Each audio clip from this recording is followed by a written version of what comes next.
This shit above his pay grade. No, I know Trump he doing didn't have exactly anything what he's to. supposed to do. Yeah, He running cover, and he doing a great job of it. Pence does a better job, but Trump does it really well.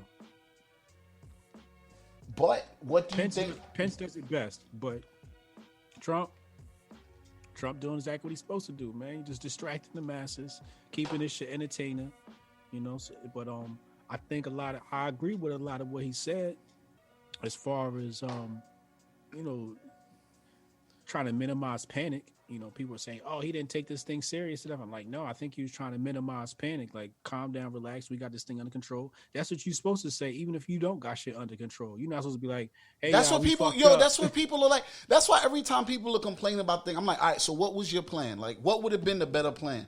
And I have yet to hear someone tell me, "Oh, we should have did X, Y, and Z." And we didn't do that, and this is why we here. Like, no one has an alter. Like, nigga, it's a fucking virus. Like, what did you expect niggas to do? Like, this. And me personally, I think the best option would have been just letting the shit ride out and doing the herd immunity. Yeah, but it's you're not. Fuck it. It's hard. It's hard to say that. But so now that you always comment about the, you know, pretty much this whole entire bailout. I mean, it is socialism. Everything that's happened, whether it's the unemployment extensions, the bank bailout. This is like, it's so funny. Like, Trump is gonna win re-election on Andrew Yang's campaign. Like, he's literally putting Andrew Yang's campaign in actual physical policy for America, which is the funniest shit. It's the most ironic shit ever. They're gonna write about it in history books. But when you see like what's happening, was there any way out of this but socialism? Yes. No socialism. You could have just did nothing and just let everybody get fucked.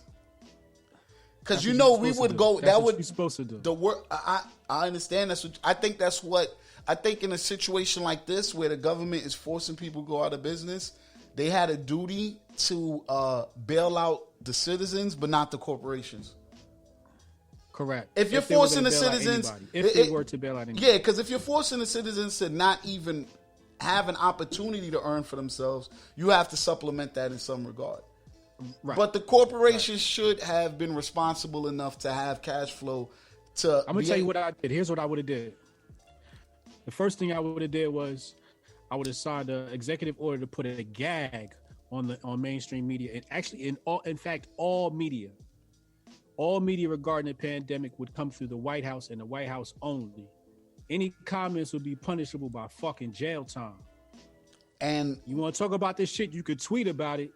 But as far as like trying to report on the virus, I would shut it all down. So now where does the line get drawn? Because someone could easily stretch that same, say if that policy does go into effect, I mean, people could stretch that same line towards war.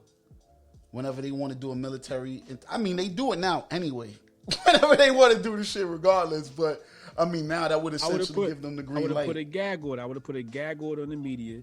Say, yo, don't talk about this. All information will come from the White House. This is official information. After 2 weeks, matter of fact, I don't even think after 2 weeks. In 3 days, shit would have been back to normal.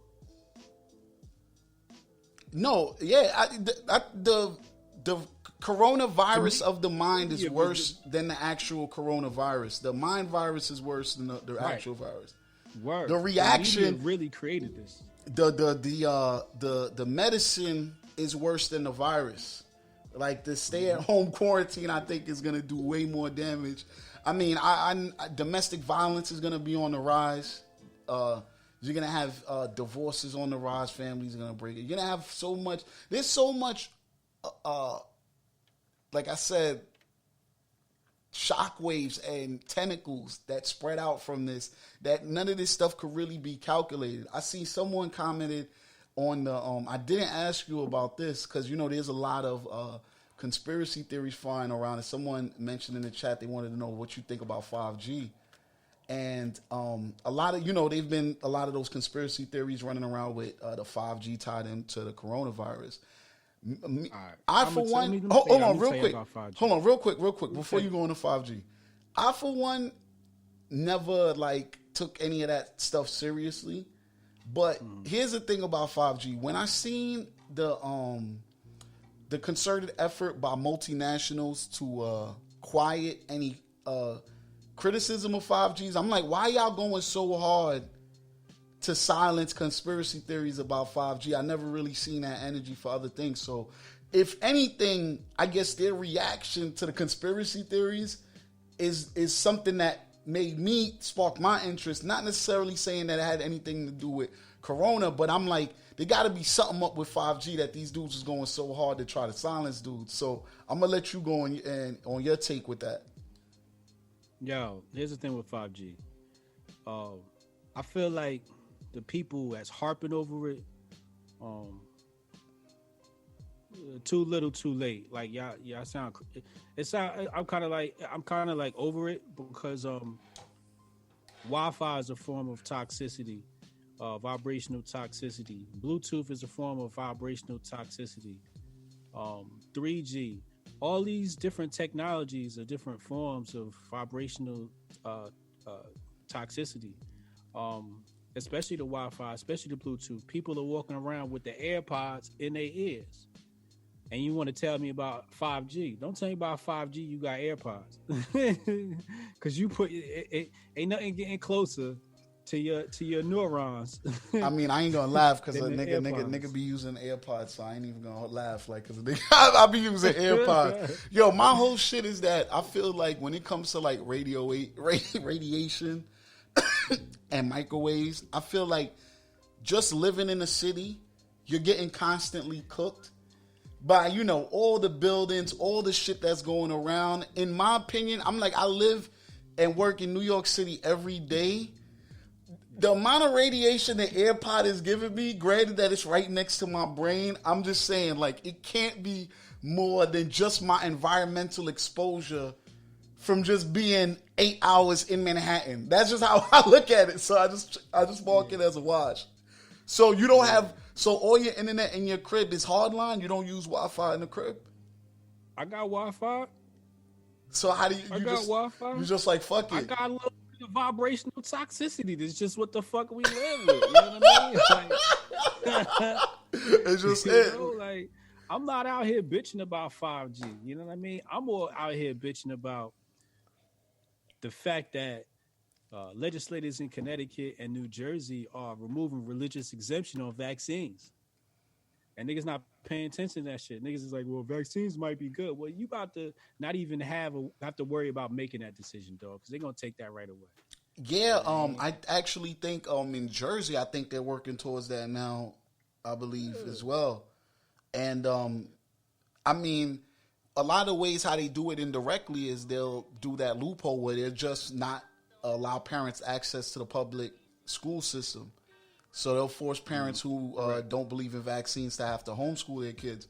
And me with the newborn, you know, I'm wary about the vaccines, but I know damn well I'm not going to have the time currently. I mean, the way I'm currently set up, you never know what happens in the future, but to have the time to actually be full-time, like homeschooling your kid, it is a big commitment. So like how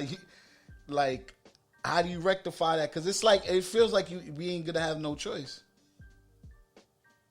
Yo, you're right. That's definitely a possibility, you know. And these are sacrifices, you know, you're going to have to make. You know, it's nothing to turn, you know, what you would have paid in private school dollars into homeschool dollars and have to bring in a teacher, you know. Or bring in a nanny, you know. There's a lot of different things. That's true. I didn't even think about it like that. These are the first class problems. You know what I mean? First world problems. These are problems that means you got a little bit of money. So now, I'm a nigga with $1 million, man. Do I set up my compound in Africa or do I buy land in America? Do both. Now, if I have to do one first. You have to do one first? Yeah. I mean, or if you got to do, might not be enough because you're gonna need somebody on the ground to handle so you don't got no squatters, right? You need somebody to do some property management. So you don't get squatters. You get squatters, you just they'll take your property, right? But they do the same thing here in America. So you need somebody to manage your property.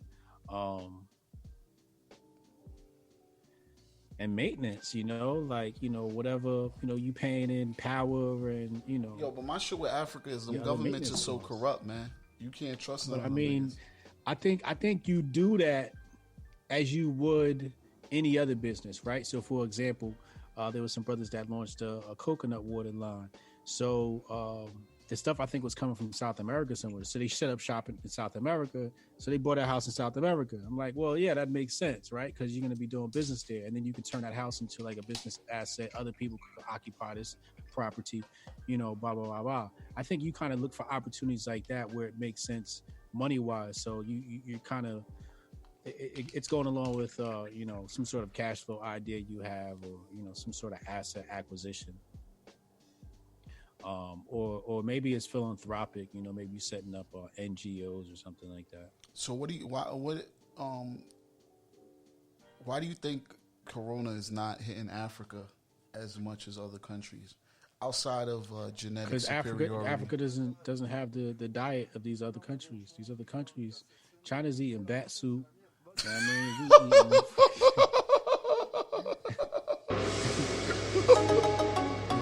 Americans is over here eating fucking pigs. Germans eating liverwurst.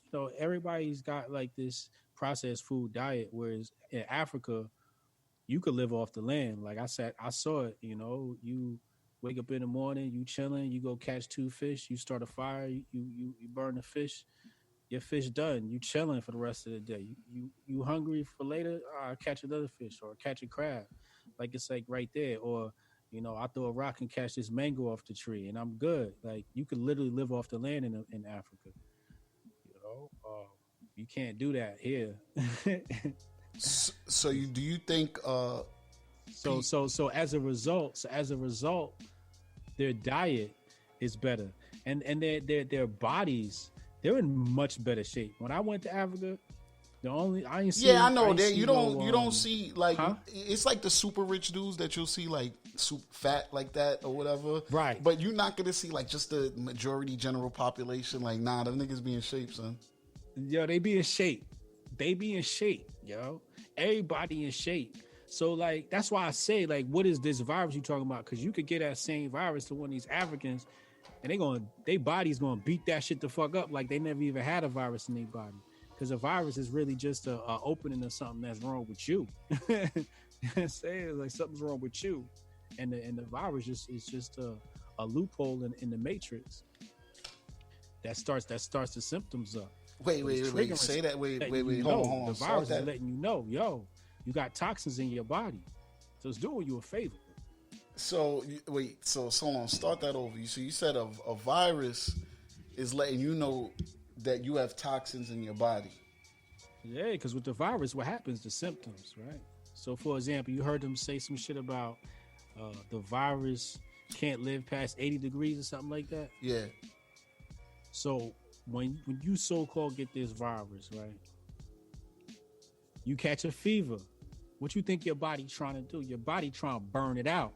It's trying to raise the temperature to burn this thing out, right? Now, when you go to the hospital, what they do?